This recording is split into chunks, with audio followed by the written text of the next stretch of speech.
orang takkan semua delete. Mungkin aku rasa. Kenapa ada orang korek tanah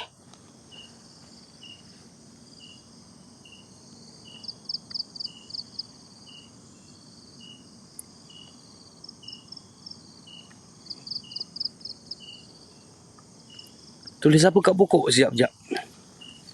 Dia tulis kod. Kod, dia punya kod. Dengar tak?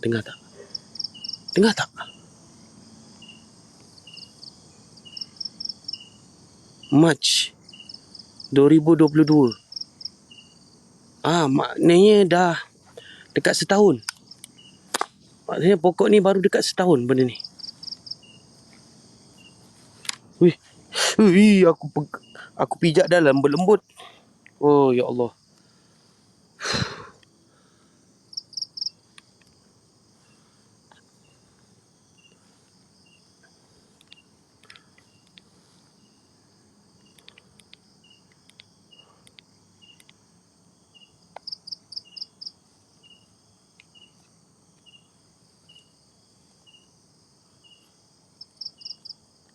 Matamu melemahkanku saat kali pertama ku lihatmu.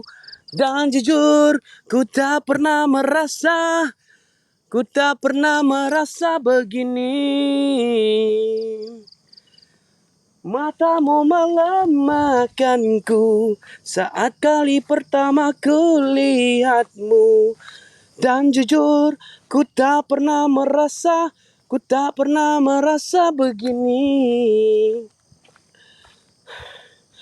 Matamu melemahkanku saat... Hoi!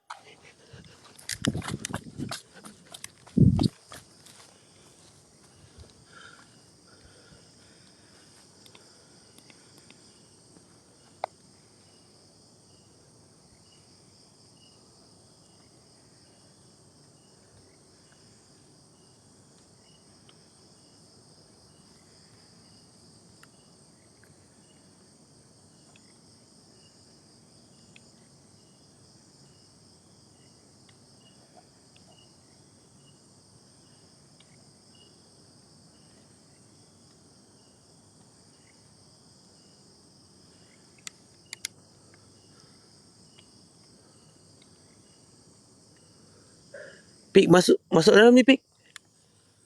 Ada orang ke? Asal macam suara orang ikut nyanyi sekali. Macam sama pula suara aku tu.